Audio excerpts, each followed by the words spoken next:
All right. Looks like we're live. Let me see here. Sorry guys, I'm getting my stuff all set up. I know I'm a little late this morning. Um Still kind of battling this cold. I don't know if you can hear it in my voice or not. Just make sure my mic's on and everything. All right. So see who's in here this morning. I was looking at the chat while I was kind of getting the computer set up this morning. Sly Dev, what's up? Good morning. 6'8" Spindrift says, I didn't realize how much I enjoy your morning videos until I missed it yesterday.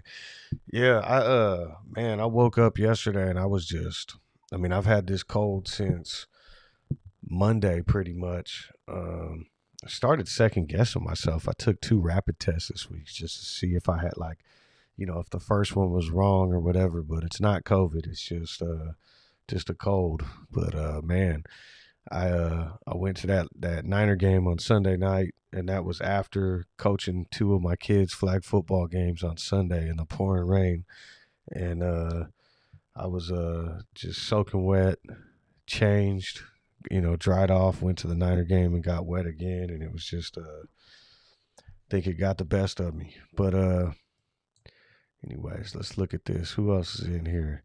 Holiday Options says Coffee Coach CLOV. We are on season 3, episode 4 right about now.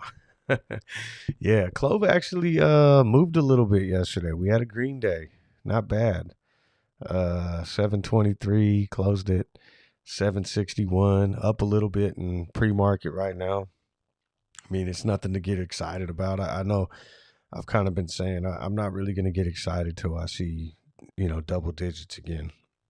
I want to get back in that $10, $11 range. Obviously nobody knows what the stock's going to do. We have our convictions about what it's worth, but I'd like to think that as we approach earnings, we'll start to see the stock rise into earnings, and hopefully we get some good news or good guidance from there. And maybe that could be the catalyst to set this thing off, but we'll just have to wait and see. That's right around the corner, though. What are we looking at? I think November 8th. So about 2 weeks. Russ Bus, good morning. Some real big stuff happened with RVI. Yeah, I was looking at that. I saw you put that in the comments before the show started. So RVI, basically, I looked in the news feed for that, and exactly like you said there, $22 ex dividend. So basically, the stock didn't lose. This isn't like on volatility, this drop or anything like that. It's not like there was a sell off. Basically, what happened is, if the stock was trading at 26, what was this? Let's just $27. Let's just say $22 dividend. They took that out of the share price. So anyone who was holding shares basically, now has a $5 share plus they got $22 returned to them in their account. So that was the way it worked. So basically, this isn't like, these shareholders lost $22 or anything like that. They just adjusted the price. So now the price is, it turned into a $5 stock. Shareholders got paid out. And I mean, you could see it started running a little bit now. It's at 696. So when you factor that in, it's actually up 36% right now in extended hours. So I'm actually gonna add this one to the watch list today just to see what happens with it, because if you look at the daily volume on this, looks like 530,000, 194,000, those 129,000, and right now it's already traded 3.4 million this morning. And like I said, that wasn't like bad news or anything. It's about to hit $7. So, or it just did. So this is something that I'm going to have on the watch list this morning. For that reason, I mean, it's looking to gap up almost 40% right now, based on, that wasn't a stock drop. You could even see here, normally it would show, yesterday's close, and it would have showed $26, $27, but it's actually, they just adjusted the stock price. Let's see here. So RVI is one that I'm definitely going to keep on the watch list this morning. Let me throw PROG on down here while we're talking. Okay, Wes Hanson, what's up? Good morning, happy Friday. I didn't do a show yesterday, so you didn't miss it. So I've been sick all week, and yesterday I just couldn't do it. I slept in until about 6:30, 6:45 almost. Webistics, what's up?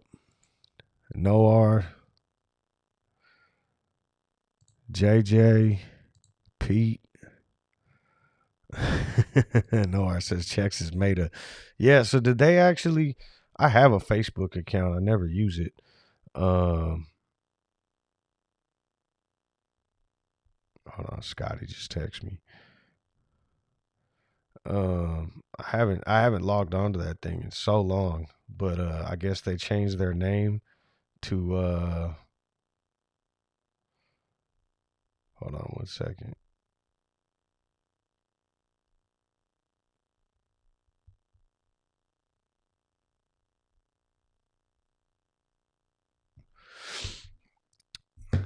Yeah, did they is the app gonna change, or is that something that's still in the making, or I don't know what's going on with that, but I've been hearing that they're gonna change their name to Meta. Michael's in the house. La Clova Nostra, what's up? Risky Seeds, good morning. Paul Jones. Noar says what's moving. So RVI, I might as well. I'll just show you guys those real quick. So I was looking at my screener while I was setting things up. RVI seems to be the one right now. I think there's going to be plenty of room here. Again, ignore this. This wasn't like a real drop or anything. So it's almost like the stock starting at 581 or 580, but it popped up to 1399. So there's going to be a kind of a wide range in here. And the gap, when this gets reported as a gap up, the gap up will report from 512. So there's still going to be a nice range in here to trade. A lot of volume this morning. This should be a good one. But the other ones that I saw this morning, I saw a couple, but Zila, okay, is moving a little bit. This stock is, I believe, a 90 million float. It's up 14% right now. If we take a look at the daily chart, I actually think this one might be, it already had a nice pop the other day. Looks like it came down and consolidated. And right now it's looking to open up, where are we at? 206. So we're looking to open up right above here. If this gets some legs, we might be able to see another breakout. Possible resistance at 271-ish, somewhere in that range. 262, right in here. And then again, somewhere up here in the $3 range. But again, I'm not saying it's going to go this high, but it's got some potential. And I believe Zila was a previous squeeze play as well. Just take a look at that. Ortex is showing 12% short interest. Cost to borrow is not high, so maybe not so much anymore. Other thing I want to check on that is what Max Payne's at too, just because it's a Friday and we don't know what's going on. 237% IV. No options expiring today though, so that's good news in terms of that thing getting pinned. And I'm only checking this because I know this is one that. So Max Payne's at $2, so that's something to just watch out for. It's with high IV and trading around $2. If it opens up around 2 and starts taking off, if you're looking to day trade, it's nothing to be concerned about, anyways. But just something to be aware of. And I'll get into that in a second after I go over these last couple. But that theory that I was talking about a month ago with max pain, high IV, and looking for highly volatile plays that are, either below or above, it's pretty much been playing out. I mean, if you look at ADER, SDC, BBIG, some of these other ones, I mean, once they got those plays down below max pain, they've just been dead. And that's what drew me into PROG, drew me into AGC. And another one I want to talk about today is WTRH, that I think has some potential too. But we'll get to that in a second. But so Zila's one that I'm looking at on a day trade side this morning.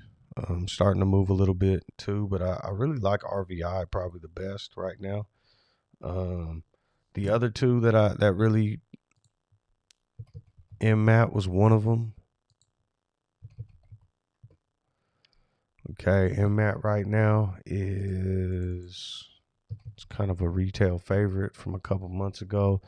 Had a nice pop up to 22, 180 million float.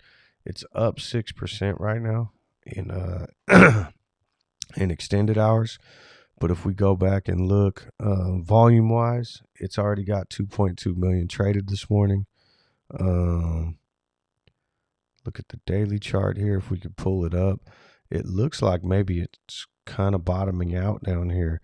And if that's the case, and this is one that reverses, I believe, let's see what max pain is on this thing. Max pain's around $5. So, and IV's on the lower side, 100%. So if this one's one that can get past max pain, let's see what the short interest is on this. I'm kind of doing this double right now. I think it's going to be a good day trade candidate for today, but also as a long-term squeeze candidate, maybe not so much. Not there yet. 13%, 82 utilization. 26% of the free float on loan though, so that's not bad. So MMAT, kind of got hammered down off this last pop, and again, this is what happens once they get it under max pain. They just kind of make it trade sideways along max pain and rake in premiums until they drive that IV down. But I do think MMAT might be another day trade candidate this morning. Still like an RVI a little bit more, probably Zila a little bit more than that. And then the last one is MedX. MedX went wild yesterday. I wasn't trading this one really. I did one trade around, where was it at?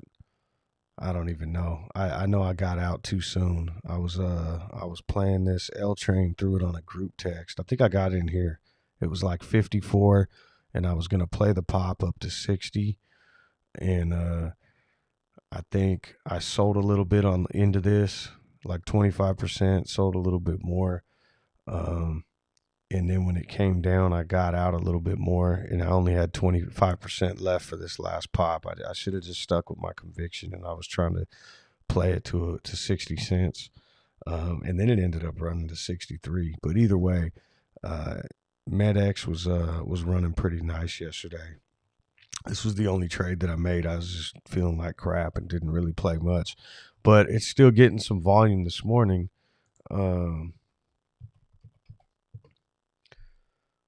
It's only up 2%, but volume-wise, 14 million. And so, we look at the float size on this is about 100 million. To have 14 million traded right now in pre-market. Yesterday, 448 million traded. The day before, 329. Almost a billion the day before that, 995. So, and it's on, it's right now, it's already looking at 14 million. I think this is going to be another candidate to have these huge.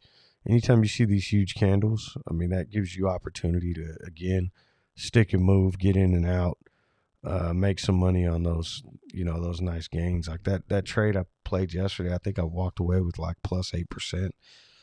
I mean, you can't be mad at that. And there was much more room to gain too. So this is one that I'm definitely going to be looking at. This might be the one that provides the most upside. But again, who knows? This thing could drop back down to 57 and then reverse there, and that's where you want to get in and play it on the way to swing back up or whatever it may be. So my four candidates for today would probably be RVI, MedX, MMAT, and Zila. But getting back to what I was saying about I got a new phone.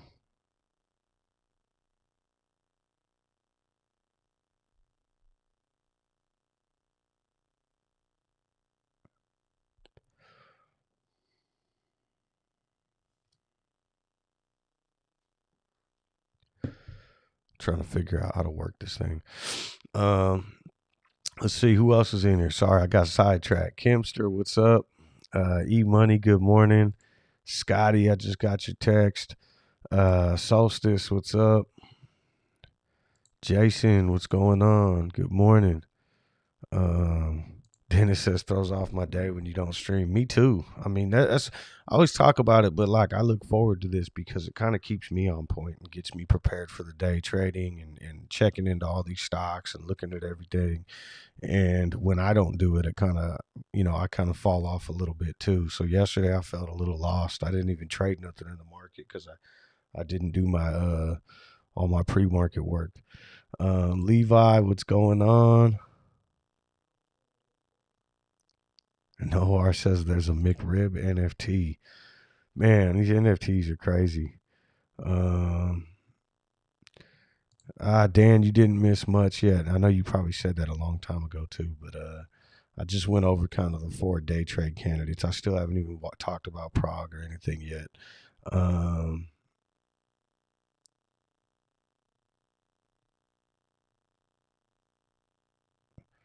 Danny did it. Good morning. Junior Wills. Michael says Facebook change is going to affect December 1st.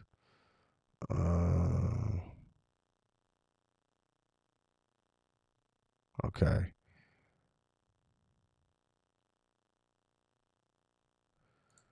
Patrick Zane says, are you sure BKKT max pain is 14? Cost of borrow is 81. You know what? I'm glad you brought that up because the option chain got extended, and so it's going to keep changing on a daily basis. It actually jumped to 1750, but the other day when I streamed, it was 14. So what I really think is going to happen is it's going to, and we talked about this the other day, and I know it popped back up to 30, and then now it went back down to where's it at? 25 now, hit a low at 23 in pre-market. I really think, volatility wise, this might be a good day trade candidate, but I think that the run is over on BKKT. And the reason being is, 224%.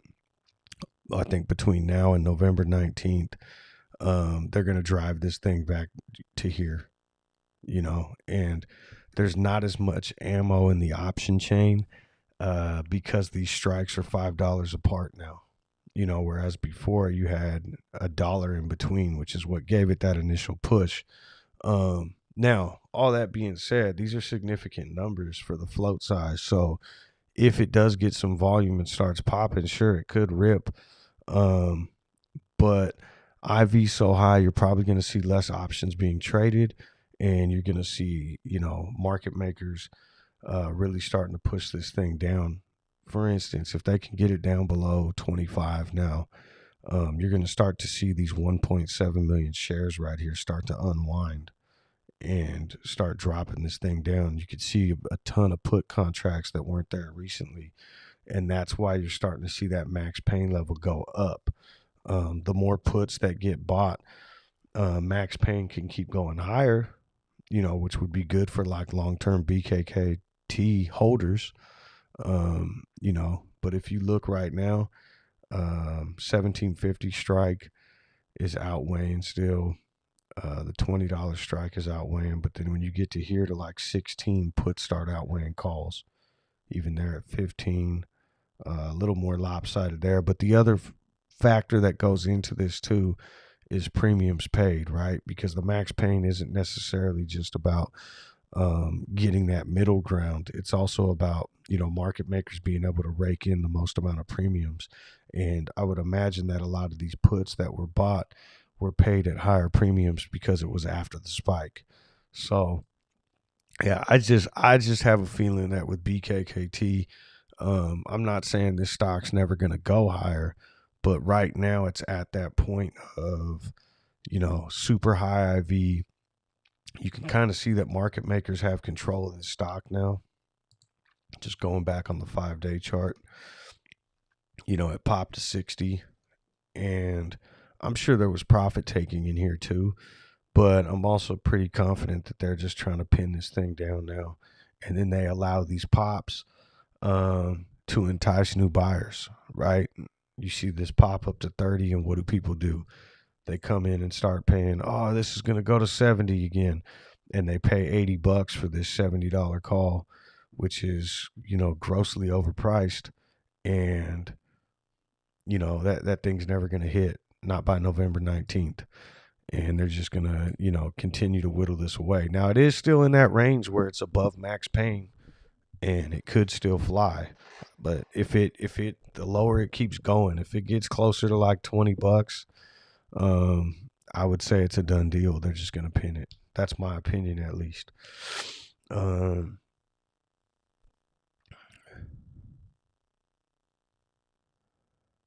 Let's see here.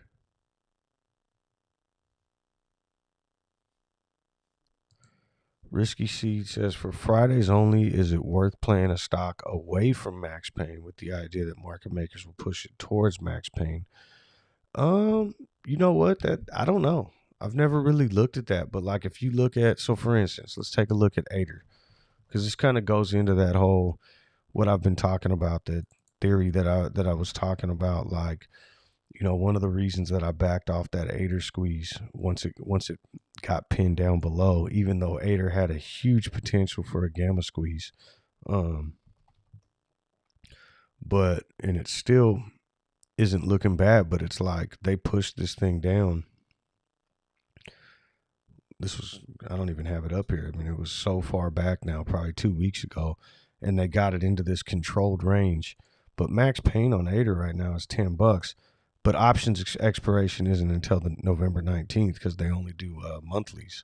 So, like, I think Ader right now is a good, see, still 150%. I think it's a good volatility candidate to like get in and swing, but like, sitting at 684, if we look back at the daily chart,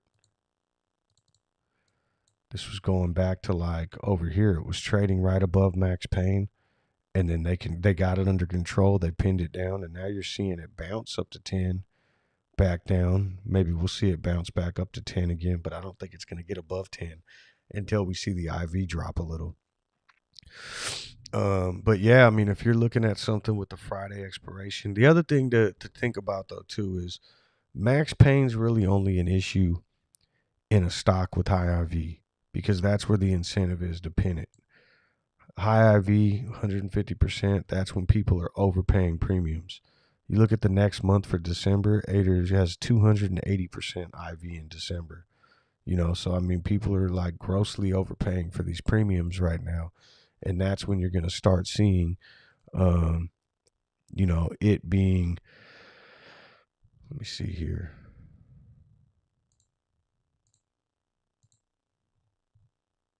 Yeah, the IV for the, I wanted to try to get this term back on. The IV for the whole chain is 222. So it's not worthwhile right now, or it's worthwhile right now for market makers to pin this thing down because people are paying way too much for their options. Now on the flip side, the plays that I'm in right now, like PROG and AGC, what was intriguing to me about those is, besides the short interest, we'll get into that in a second, PROG has high IV too. 265%. But the difference is, if we look at max pain on PROG, max pain, and it's slowly creeping up. It's at 250 now. That just means more and more people. It was $1.50 last week. It was $2 a couple of days ago. That just means more puts are being bought, which is leveling out the option chain and making it higher. But PROG continues to kind of stay away from max pain. Max pain's down here, and now if all of a sudden we saw this stock fall down to 250, I would just exit, because I would feel like, all right, they're going to pin this until they get this IV below 100% now, but it's been kind of running away from max pain and staying above it, which is what kind of drew me to the play. When was it, like back here when we entered, like around 220-ish? And the other one is, now there's so many other things that go into the play too, right? But AGC is another one. I still think this play is going to squeeze. Max pain's at $10. It's about 24% above that right now. And it kind of that same thing. And if you look at the IV on this one, I still think we're in like the earlier stages of this play.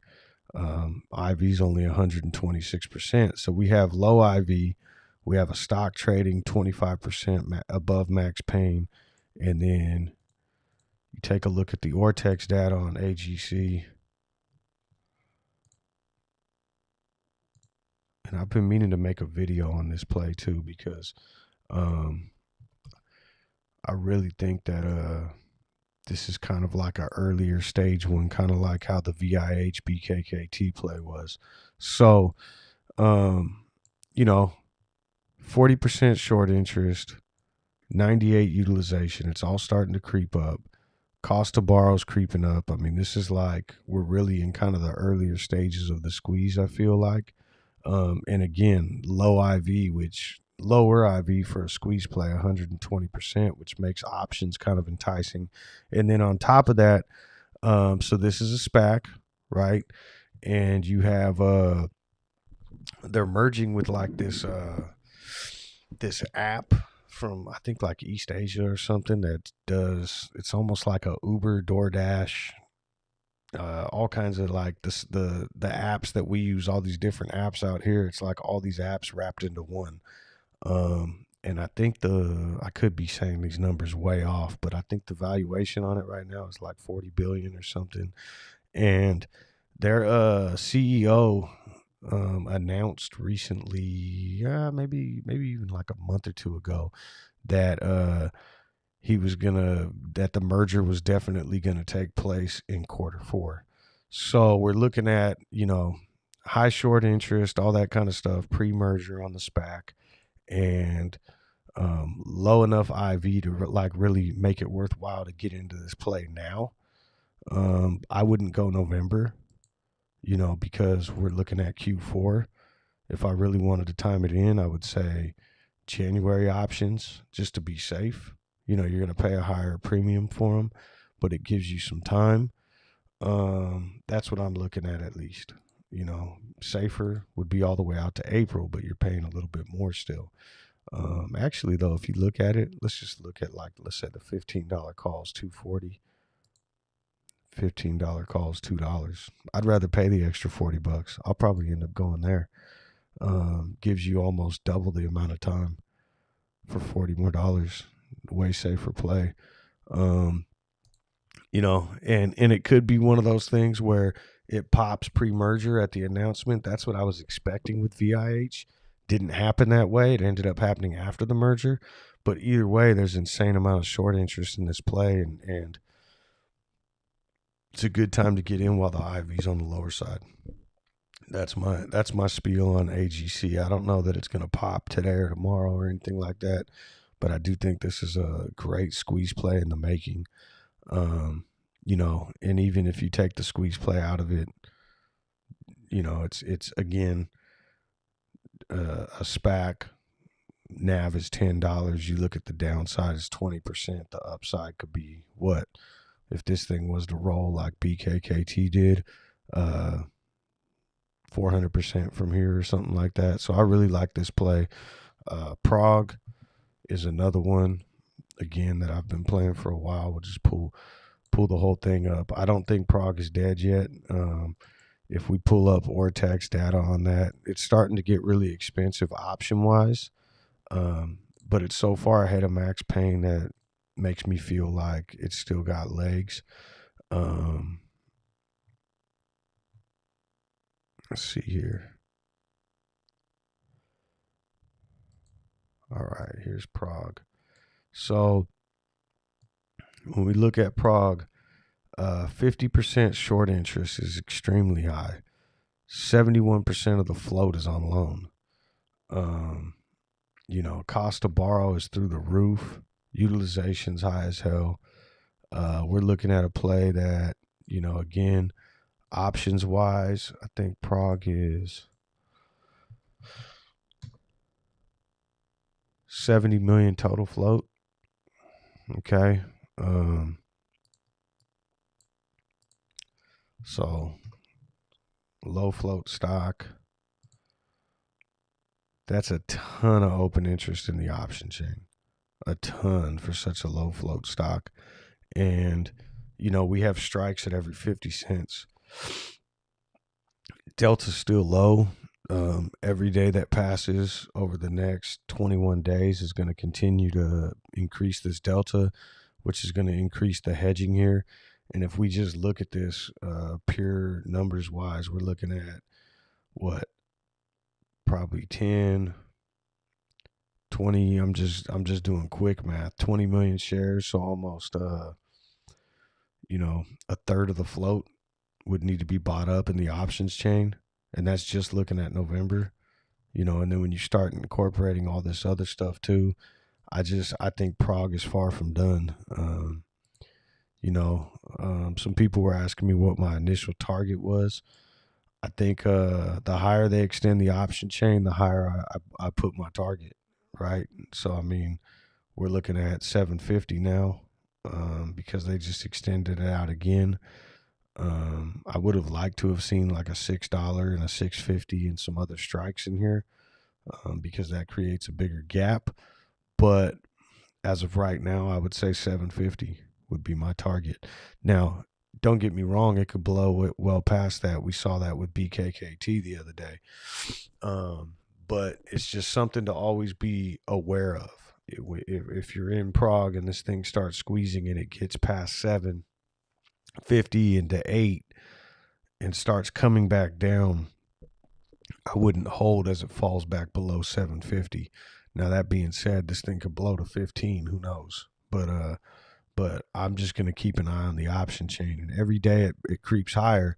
If it closes at 5 today, they're going to extend the option chain to 10. And that'll be my new price target. As long as it happens before November 19th, because that's where we have this loaded chain at. So, yeah, that's my take on PROG. And there's one other play that I want to talk about too, but I want to catch up on the chat here too, because I know I started late today and we're already approaching 6 o'clock. Let's see.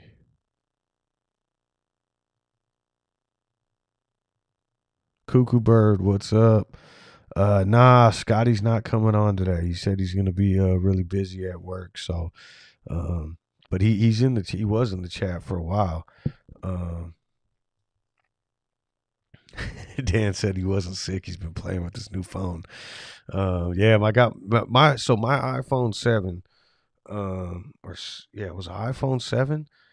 Well, I called to get an upgrade the other day because this thing wouldn't do anything. It started like first my email wouldn't open up, first it was like my camera wouldn't work, and then it got to where I couldn't even like open up pictures on there or like send pictures, take pictures. Then my email stopped working, and other apps started freezing up, and I'm like, damn, I need to get a new phone. So I called to do an upgrade, and the lady started laughing, and she's like, man, you've been eligible for an upgrade for like the last 6 years or something crazy like that. I forget when it was, but I think it was like 2015 or something. I don't know. But I should have upgraded this phone a long time ago. Brian, what's up? Good morning. Junior Wills, Louis.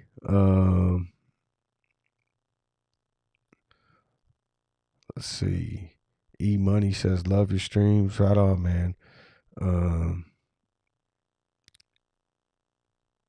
Let's see.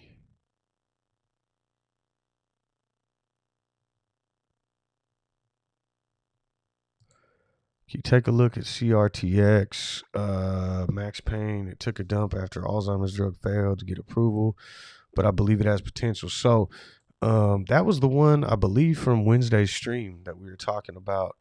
potentially rising up. And I never even looked back at it. But yeah, it took this big dump, and I was looking to maybe get in on a trade and just kind of ride the wave up. Um, I don't know much about the play itself. Just usually when something gaps down that much, it'll try to fill the gap back up. Won't always happen. IV's pretty heavy on this one. Um, you know, it does have 21 days to recover. I mean, fundamentally, if you thought that this stock was, I don't see like any gamma squeeze potential or anything like that in it. But, just looking at how low this was, and if I recall, I don't think that the float size was small enough for that to make a difference. Oh, no, it's a 19 million float. But still, this isn't there's too many big gaps, kind of like I was saying with BKKT. $5 gaps. I don't think you're looking at any sort of like crazy gamma squeeze or anything. And then the puts on this side are way outweighing the calls. So even these heavy numbers that you see, which are significant for a 19 million float, there's way too many puts on the other side. So just like a quick evaluation of the, I'm over here pointing at shit, and I just realized you guys can't see it. Sorry guys, but these puts are way outweighing these calls over here. So, um, I don't know. I mean, I don't know anything about this play fundamentally, but I mean, if you thought it had the potential to bounce back. I mean, there's a huge gap to fill over here. And again, even if it doesn't fill all the way up, this was a 70% drop, if I remember correctly. And so you're already seeing it bounce back a little bit. Like if you were to buy in at these lows down here at $12, it's already up 10% by just getting you to 13. So if you do believe in this play fundamentally, and think it has room to come back, there's a lot of money to be made here to the upside. Even if it just goes to, you know, $17, that's like a 30% gain. But again, I don't know enough about the company at all to give you any sort of fundamental analysis or anything like that.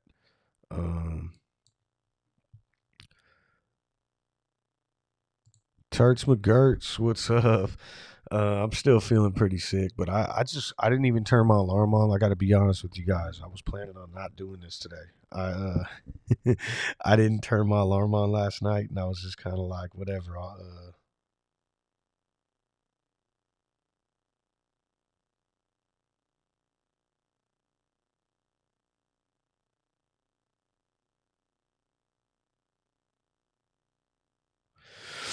Um, I was planning on sleeping in, and then I woke up this morning and I was just like wide awake. I feel a little bit better, but I'm still a little sick. That game was crazy last night. I really, and I know a lot of people might not agree, because I like the pack. I like Aaron Rodgers. He's a Bay Area guy, and I don't mind. I don't like hate the Packers like a lot of Niner fans do. I think more so just because Aaron Rodgers is there. But I I don't know. I really like the Cardinals right now. It's hard to say as a Niner fan, but I really think that they're probably the best team in the NFC. And I know they lost last night. And so this might sound crazy to say this, especially coming off a loss, but I was really impressed with what I saw in them last night. Don't get me wrong, Aaron Rodgers was impressive too. Doing all that with basically second and third string receivers.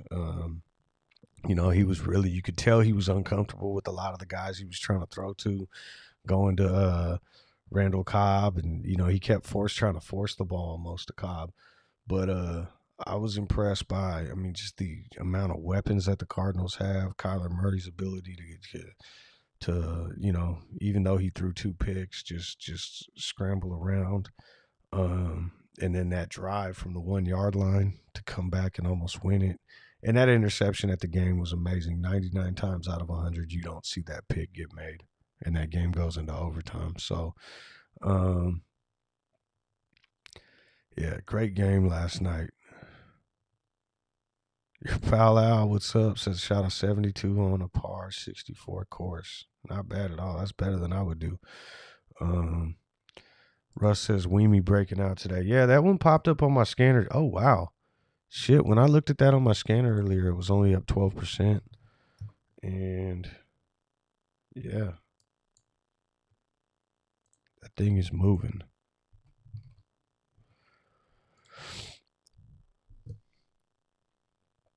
I have it written down right here on my list too, and I picked the wrong stock apparently. So usually what I do, so the float size on this is 19 million too. Usually what I'm sorry, shit, never mind. I'm still looking at CRTX over here. Float size 76 million. I really like Weemy now, where it was at. So what I was looking at earlier with this one,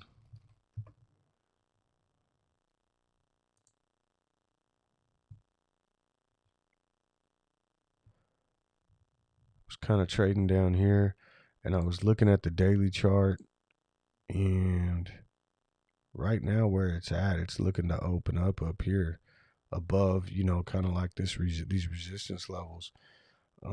This thing could get some legs. I don't know. Usually I only like to watch like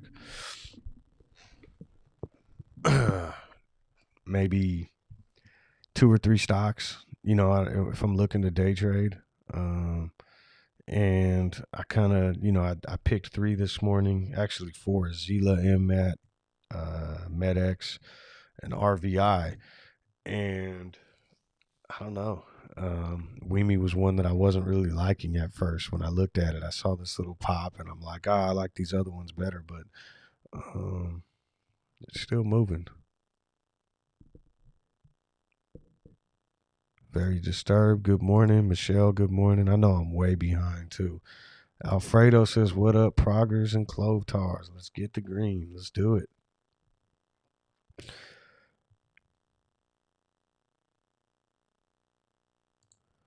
Patrick, I'm assuming I already showed you that on the Ortex side for BKKT.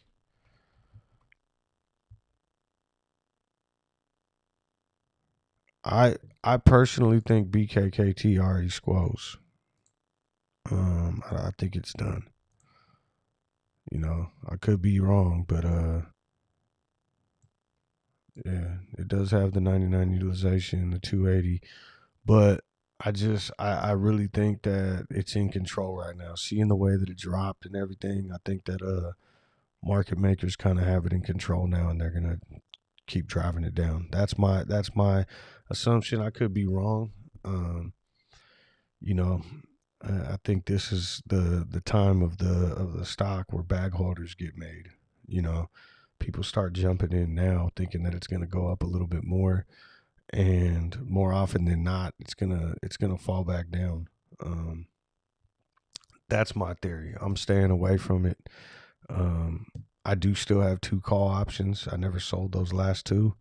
I sold off my entire position at 30 a little bit early, but or whatever it was. I tried to close them out before the end of the day because they're call options, and I didn't have any shares on that one, and you can't sell them in the after hours. So after hours, BKKT ran to like 60 or whatever it was, and I couldn't take advantage of that. But I held on to 2 options. They don't expire until February. So if it does go higher, I'll be happy. But I just personally, I feel like options are too expensive now. And I don't know. I mean, maybe if it breaks above 35, I'll look to jump back in. Yeah, if anyone's joining late, Scotty's won't be on today. He said he's waiting for the train. Um, but so no Scotty today. It'll be the first Friday in a while. Scotty even joined us from Disney World once.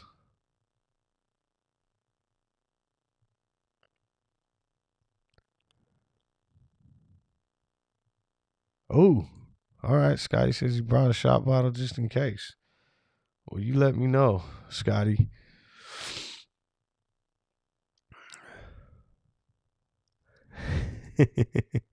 Yeah, that iPhone 7 was ready to go. I mean, everything stopped working on that.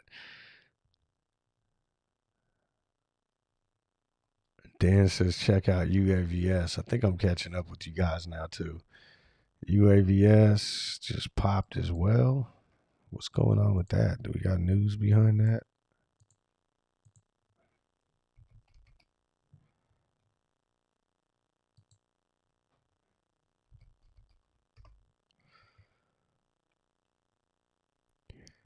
AG Eagle Aerial Sense Fly Unit named the Blue Small Unmanned Aircraft Systems 2.0 list of drone suppliers by U.S. Defense Innovation Unit. Sense Fly Company named the Blue list of drone suppliers. Okay. So that means they could probably get in with like some government contracts and that sort of thing. I'm assuming.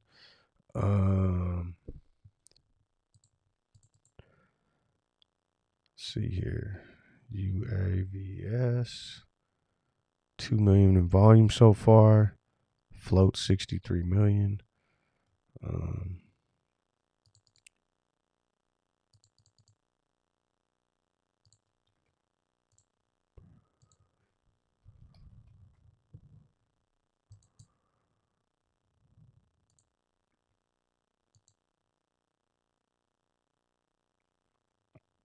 Okay. Michael says can't say the cards are better than Tom. Yeah. Here's my thing with Tom Brady's. Don't get me wrong, the Buccaneers. There's some really good teams in the NFC. I would say top three. Obviously, I mean you could just do this by records too. The Cardinals, the Buccaneers, and the Packers really look like the top three. The Rams don't look bad right now. The Cowboys don't look bad at all, as much as it pains me to say it. But when you look at, just compare even just the offenses, right? I mean, defense is a whole nother conversation, but the offenses, there's just so many weapons on the Cardinals, and there's so many weapons on the Buccaneers as well. But I think, I like Chase Edmonds as a running back and as a pass catcher. I think across the board, the Cardinals are younger, faster. The Buccaneers are, injury prone. We've been seeing that with Gronk, and a lot of those guys are just a little bit older. I don't know. I think that I think the Cardinals might. I don't know that they're going to win the Super Bowl or anything like that, but right now I think they're the team I would take week in and week out, no matter who they're facing in the NFC.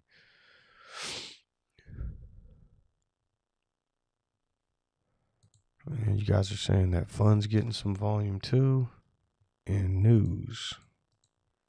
Let's see what's going on there.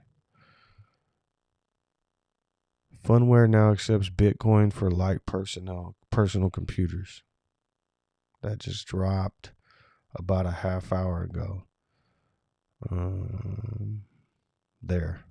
When it was at 441 and jumped up. And Fun's been moving. That's been one that, like, in terms of day trading and all that, like, and I keep saying this, I think a lot of these stocks should be on your watch list. You got DWAC, that shit, all it's going to take is Trump just coming out and talking, and I think that stock will start moving again. But then there's these other stocks that move with DWAC, right? I think Fun is one of them, PHUN, Bean, BENE, GLAQ. There's all these other stocks that have been speculated to be moving with DWAC when it takes off, or that they could be the next potential runners from this Trump Media Group thing. So those are all ones that I would just keep on my watch list for sure. And then the kind of the bigger squeeze names, obviously your AMC and GameStop can start moving at any moment. I think any day. And then also like your BBIG, SDC, CEI is one that I added on recently. PROG and AGC. These are all ones that, besides the ones that we scan for every morning and we start looking for these other ones could just start moving out of the blue. So if you have like a little watch list you could set up, I have ones with all these stocks on it, and all of a sudden if I start seeing some insane jumps, I'll flip to that screen and try to get in and play the volatility. Big Nate, what's up? Good morning. Yeah, Safe Moon. I'm glad you brought that up. So Safe Moon's up 378% in the last month. So I know I've been on Safe Moon for a while. Um,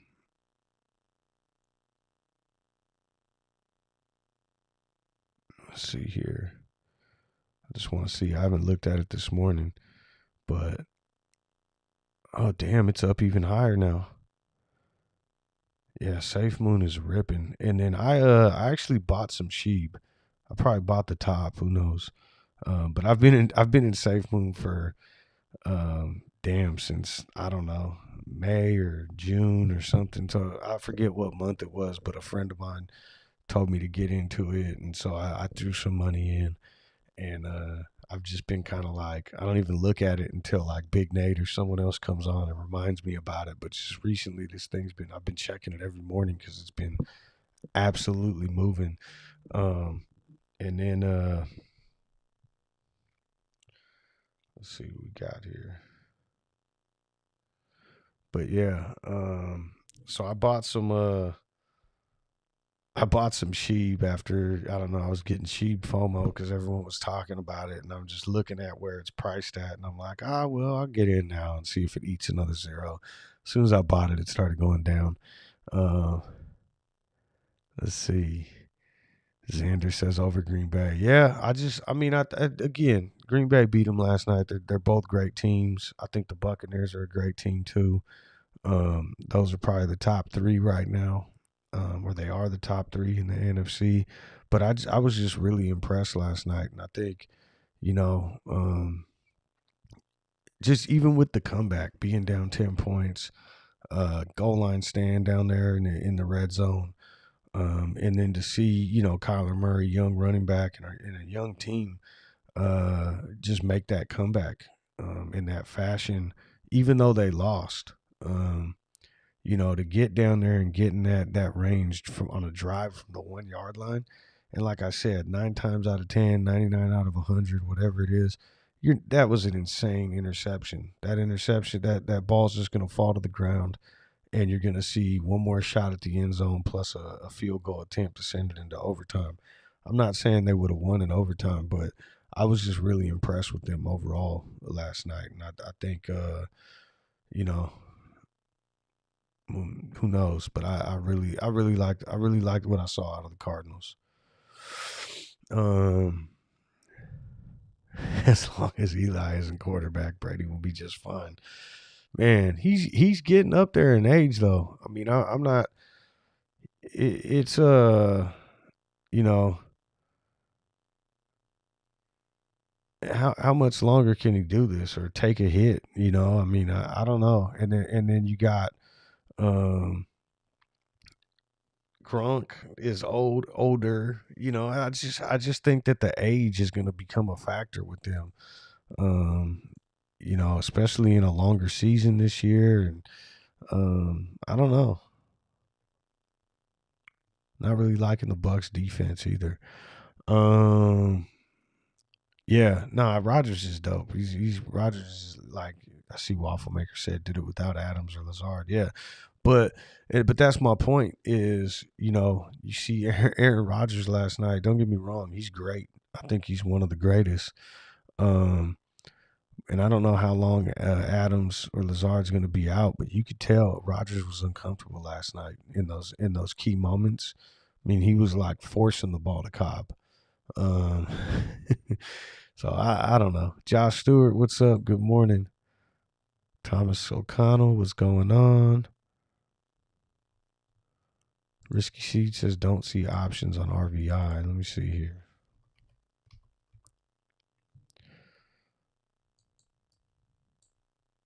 Yeah, they may not have any.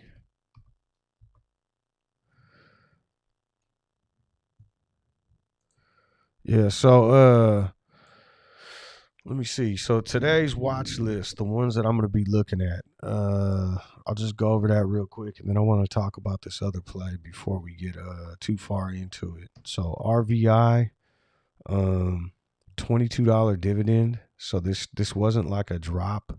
This is just like a repricing and adjustment in the stock price. So it went from 27 to $5. Okay, and right now it's up to 6.9. Volume on this one this morning, right now, we haven't looked in a while, but it is 4.29 or 4.2 million, 17 million float on this stock. So kind of a lower float, really low float.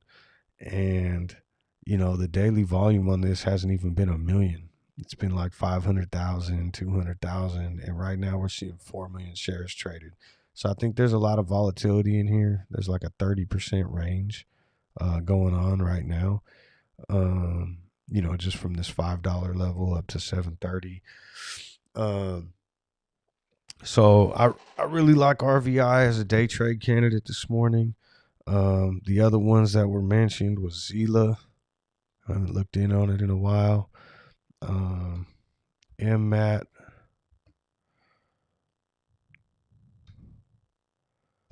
MedX, just based off what's been going. Oh wow, shit! See, we're over here streaming, and I mean that would have been a nice move right there. I don't know if anyone else was watching this from when we were talking about it earlier, but damn, that was a nice move. I think MedX is going to be a good one today. A lot of volatility in there, and then yeah, that's probably those are probably the ones. And then there was the other one that came up a little while later that was running was WIMI, WIMI. So those are the ones I'll be watching from a day trade standpoint today.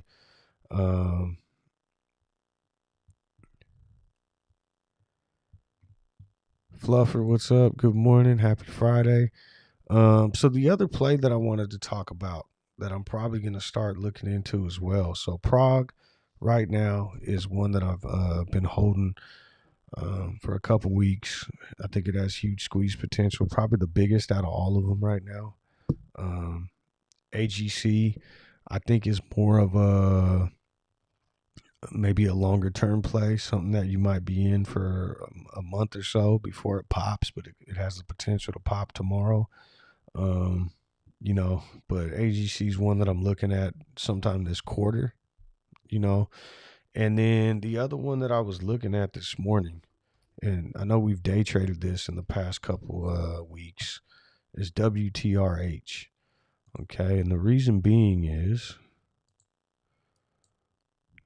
yeah, it's coming off 80 cents right now up to $1.83. But I was looking at the short squeeze data on this one, and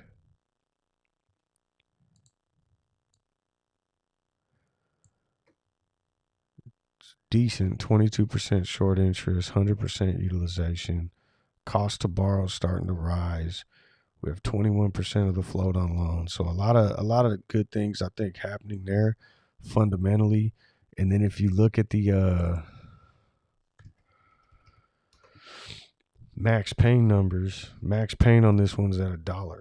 So it kind of falls into that what I was saying. Like if I was going to pick squeeze plays to hold, I'd rather get into ones that look like they're still in the beginning stages, and two, are trading above max pain. Okay. That way we kind of know it's not going to get pinned. And you're talking right now about a stock that's trading 80% above max pain, almost double what max pain's at, which is kind of like where we entered PROG at. So I'm liking this one. I think that maybe it's, kind of consolidating and getting ready for the next run. If we look at volume, 22 million in volume recently, still holding a lot of volume compared to like its normal average. So, and a recent high of 457 earlier this year. Going way back, we got a $15 high, 587, back a little bit, in between there. So I don't know. I'm liking this play right now too. This is one that I might start looking at the option chain at and trying to see if there's anything going on there. Um, I'll pull that up right now too. But PROG looks like it's coming back off a bounce right now too. So again, WTRH, I'm looking at more of like a swing trade that I think has some squeeze potential. IV is pretty high on this one though, so I would say it's probably safer to buy shares right now. And it looks like, yeah. Take a look at the float size on this one.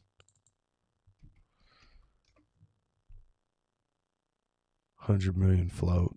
There's not really a lot there to like really push this thing. Where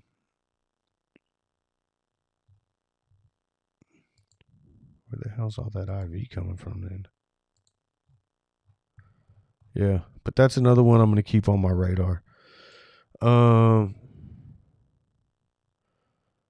Thomas says confidence level on AGC. And also Lucid's ripping again. Let me check Lucid again, and then I'll talk AGC a little bit. Okay. Yeah, Lucid went crazy. Was that yesterday? I didn't trade at all yesterday, but that was a huge move. And it looks like it's ready to keep on ripping. So that's another one to maybe keep on your watch list for day trading as well. So Rick's asking, yeah. So kind of the rule of thumb.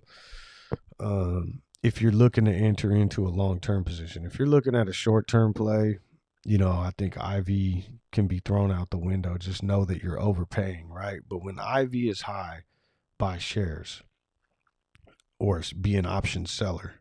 In other words, if you already own shares and IV's high, that's when you want to sell calls, like covered calls, or when you'd want to sell puts if you were looking to maybe enter into a long-term position, take advantage of the high IV. Or if you don't want to do any of that and you just feel more comfortable buying calls, don't buy calls in the high IV. If you're trying to enter into a long-term position, buy shares instead.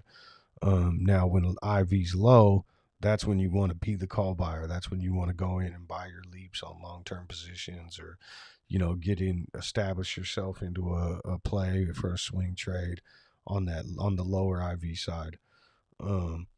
So with AGC, I'll just pull this up real quick. I talked about it a little bit earlier, but what I'm thinking is this could be kind of more like a play like VIH, where it takes some time to settle out. It's got all the fundamental values behind it. I wouldn't go with any short-term options on this one. I would definitely go with like January or April. I don't think that they have February's in there, but it's a SPAC and it's looking to merge in Q4. So that could be what October, November. Well, there's only 2 days left in October, so if it's not today, then November or December, right? So somewhere in here. So to make sure that you're part of that merger, I would get in on January. IV still, relatively low for a squeeze play, 100%. And then the next chain out is all the way in April. To me, like I was looking at this earlier, just comparing, like let's say the $15 call, it's $2 in January, or for double the amount of time, you could pay $40 more. That's kind of what I'm looking at right now. It's probably somewhere in there. So that's kind of my what I'm looking at with AGC is entering more into like a long-term play on this one.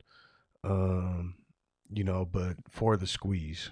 And I know this isn't long term, you're talking 160 days, but I really do think that either when they announce the merger, we're going to see that pop because there is a ton of short interest in it, or it could be like VIH where the merger goes through and then it takes a couple weeks, maybe some sort of little mini catalyst like we saw with VIH, BKKT, that ignited it, and then you see the big run. But that's the kind of play I'm thinking AGC is right now. To answer your question, so I'm gonna just keep like establishing myself into it in the meantime. Now that being said, who knows? The company could come out next Monday and announce the merger, and this thing just takes off on Monday. So, but I do think that the potential's there. It's trading 20% above Max Payne right now too. So yeah, I'm liking this one right now.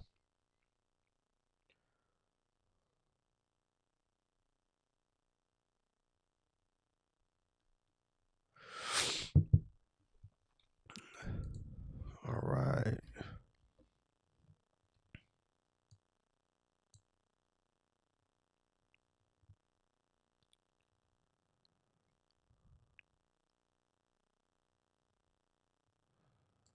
At this point, I feel like putting $10 into random cryptos that are extremely low price and just forgetting about it.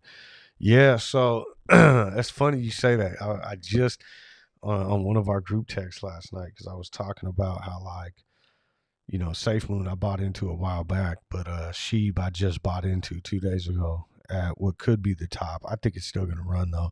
And someone was like, "Man, you can't FOMO buy or whatever," but I was like, I kind of treat it like buying a risky options play on something that may not work out, and it's like a bet to me. And if I throw $10 in or $100 in or whatever, whatever amount you feel comfortable at, everyone's level's a little bit different. Um, and you just don't look at it, and just kind of treat it as though it was a bet and whatever. I think that might be the play. That might be the way to run with some of these like shit tokens. It's like because you don't know which one's going to be the next one, and if you're willing, if you're treating it that way, you're probably less apt to sell when it just doubles up.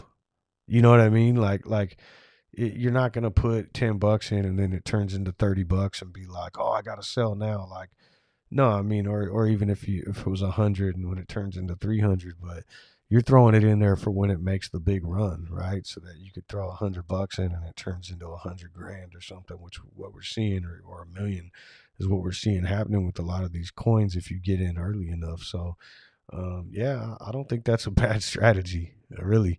I'm not saying this from experience because I'm I mean, I haven't really profited off much crypto. I mean, Bitcoin's one that I've been in, but I'm not really selling. I'm just holding the Bitcoin. Um, but everything else, my Safe Moon's up right now, pretty nice. But um, that's kind of the strategy I'm taking with that one. I'm like, well, shit, I'm just gonna hold it and see if it makes a Doge type run or a Sheeb type run, and all of a sudden, I'm cashing out way more than expected. Jason says news coming from Prague in the next 90 minutes. Is that the let me see if I can pull that up.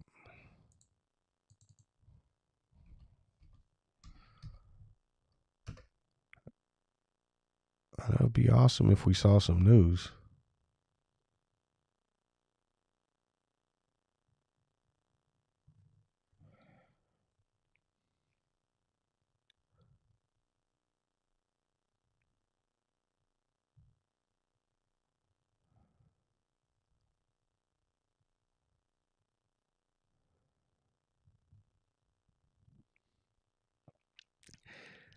Michael says anyone rooting for Atlanta to beat the yeah, I'm rooting for the Braves.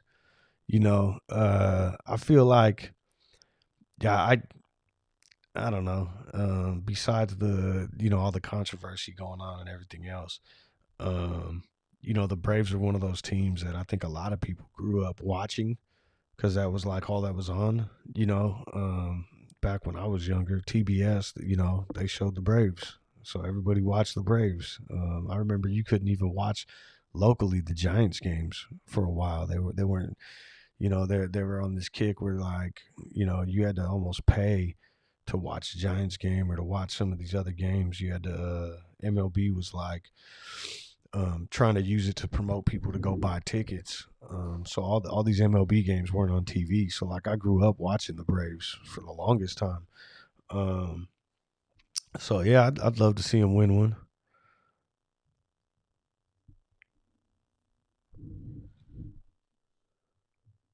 Levi says the price of a cup of coffee put in the Sheeb a year or two ago would be worth a load of money now. Yeah, man. Even like with Dogecoin, I remember, a lot of my people I knew or family members, like their friends, got in like super early, like 3 zeros back or something, and some of them sold before it got down to like a penny or whatever. And then other people, but there's always new people coming in, and these prices are so cheap that I think there's always a constant turnover. People getting out as new people are coming in. We start to see them drive higher, and at the time, I remember like, man, I'm not invested in that.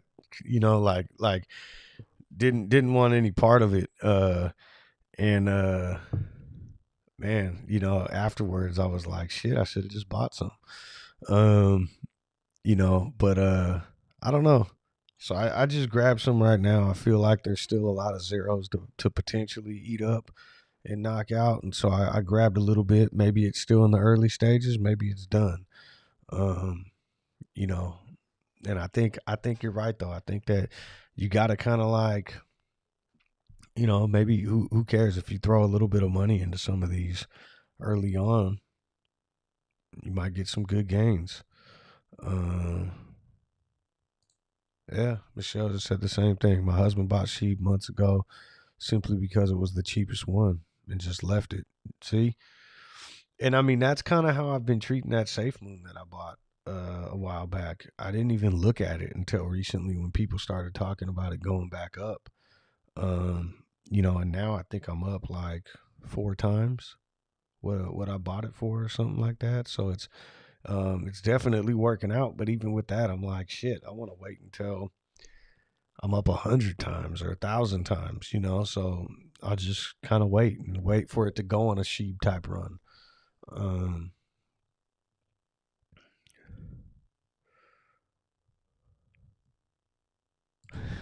Big Nate says holding his Safe Moon until it's worth 5 million. You know what scares me about Safe Moon at the same time though, Nate? Maybe you got to let me know what's going on. But I mean, I probably won't have to even worry about this for a while. I have no idea how to sell it if I needed to. 1 second.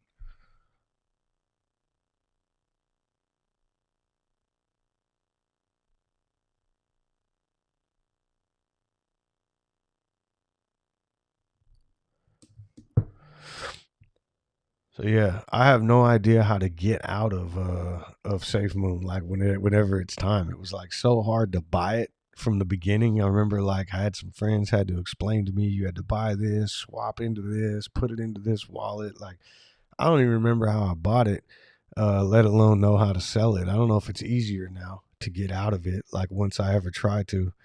Um,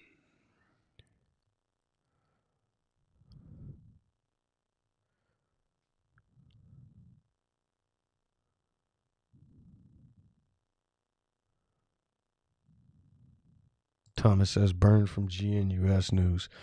Yeah, you know what? I'm glad you brought that up too. We got like 3 minutes before the market opens, and then I'm gonna end up hopping off. But GNUS, I got to admit, I got burned a little bit on that too. I mean, that was like not even really on my radar. I wasn't really like, but then it was on halt for so long, and I started looking into it and all the hype and everything. And what day was that? Was that here? Yeah, it was. So it was on halt like all pre-market from 5:20 a.m. until 7:45, and I just had the bright idea like, you know what? I'm going to go in and buy some call contracts that expire this week, like a dumbass. Um Friday expiration. I mean, I went into it knowing that this was like a risky play and just at the end of the day a bet. But I went in and just grabbed some call contracts at the $2 strike, like, hey, let me, just see what's going to happen if all of a sudden it pops off this news and just rips. Because the option chain is absolutely loaded up for GNUS right now. And then after I bought it and it took off and started tanking, because it went up real quick, and I'm like, oh yeah, this is going to be a great play. And then it came down. And then I just like do the normal research that I typically would do.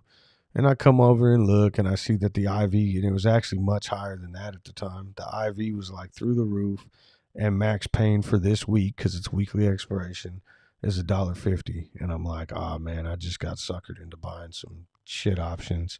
And sure enough, you see what happens.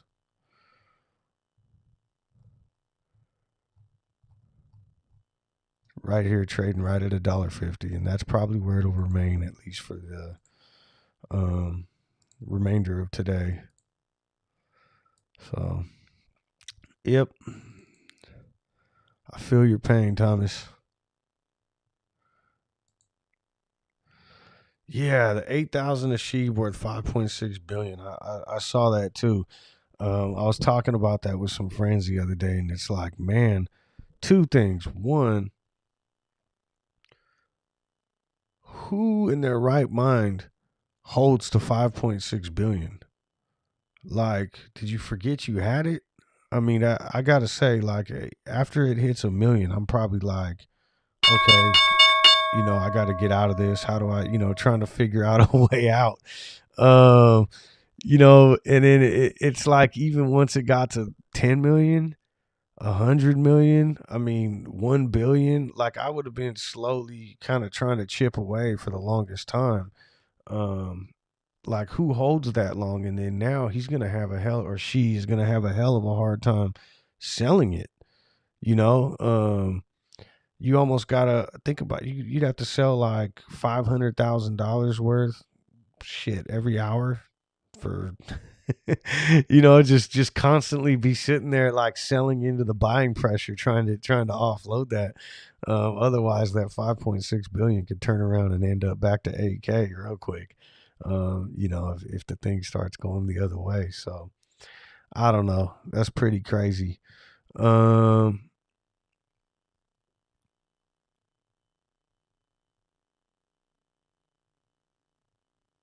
Jason says, not sure if PROG will announce so-called rumor with partnership with Pfizer, but if so, watch out. Dude, that would be amazing.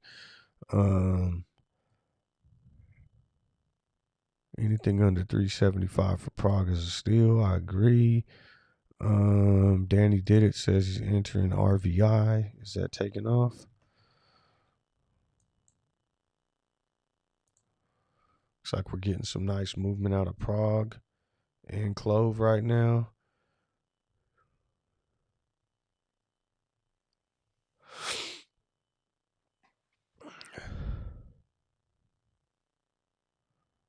Okay. All right, guys. I know I got behind in the chat and everything. Big Nate says you don't get out of safe mode. Well, at some point I want to know how to sell it. All right, guys. So it's 6:30. I gotta go. Market's open. Prog's looking pretty nice right now. CLOV not bad either. I know we're only 2 minutes in. But thank you guys for joining. I'll try to get on time tomorrow, 5 a.m. I'm starting to feel a little bit better today. I could tell just doing the show and everything. So thank you guys for joining. I will see you tomorrow. Or not tomorrow. Damn. See, look, I am out of it. Monday. All right. If you haven't put your picks in for Survivor and you're still alive, make sure you do it. That's your reminder. All right. See you guys later. Have a great day.